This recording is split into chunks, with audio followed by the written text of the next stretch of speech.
Assalamu alaikum everyone, and good evening to my fellow Toastmasters and distinguished guests from our brother Malaysia. Today I am with the topic communication styles and their significance. Last time I talked about communication at its best. This topic, communication, is so very important for our day-to-day lives, at our offices, our businesses, in relationships, in studies, that I decided to put more focus on it, and I would like you to know its significance to your highest benefit. To hear something different today. Are you ready? Yeah. Okay, good to go. We have 3 ingredients for an effective communication. Number 1, motive. Number 2, tonality. And number 3, selection of words. Motive is the purpose behind what you are saying. And if you don't have a purpose behind what you are saying, then it's better that you keep silent. Because as you are precious, so as your words are precious. So don't waste them. So motive is important to be there for whatever you are speaking of. Number 2 is the tonality. And again, your volume, pitch, pace, everything is important.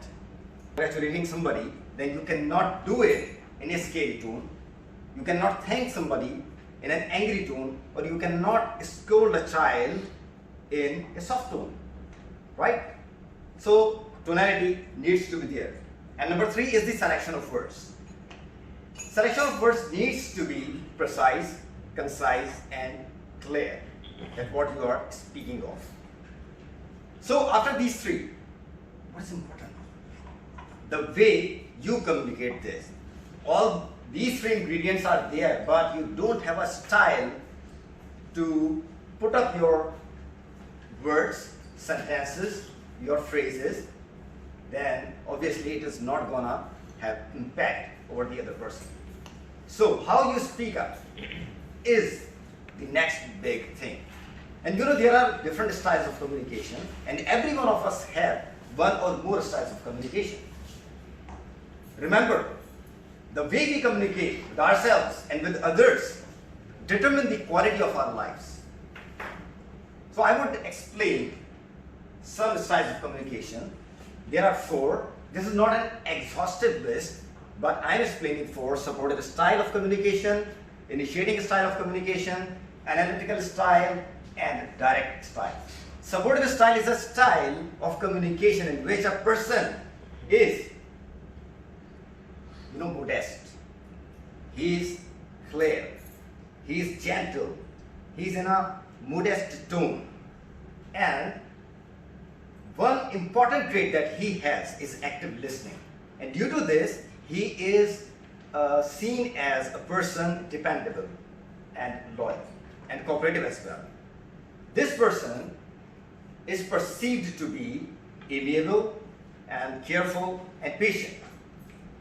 He likes to be in a relaxed, personal and low tension environment, and he dislikes change, and he appears to be indecisive.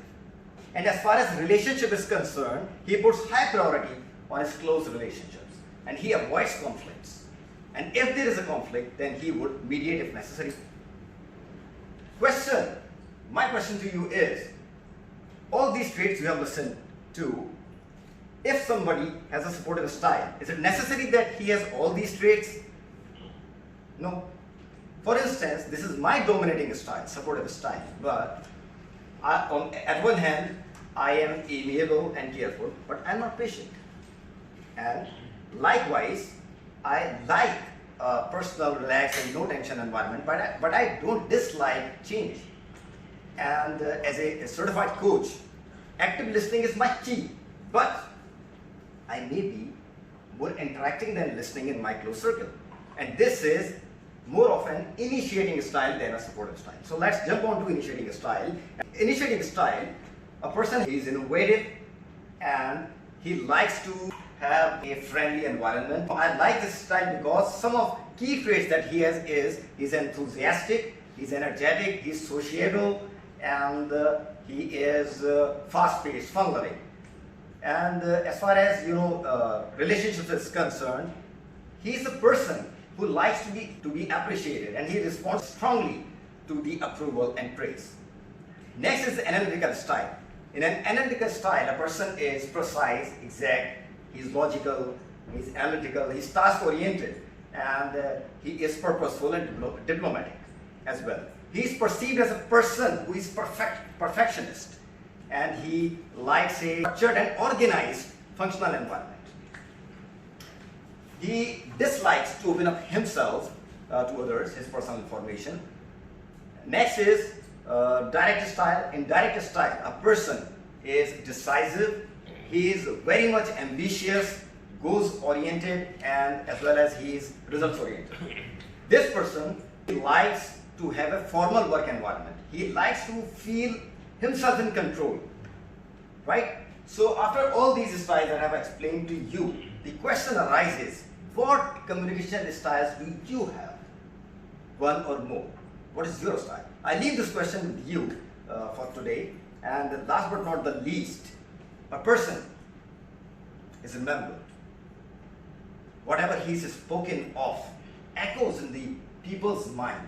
If he was a person of character and he was an effective communicator. With this, I am signing off. Hope you have enjoyed my speech. Thank you so much. Back to Toastmasters. Thank you.